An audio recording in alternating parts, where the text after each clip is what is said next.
दोन पाखरांचा संसार, त्याला फांदीचा आधार.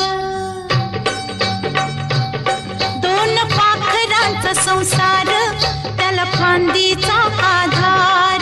तस घरकुल मांडूया, स्वर्ग घरात आणूया.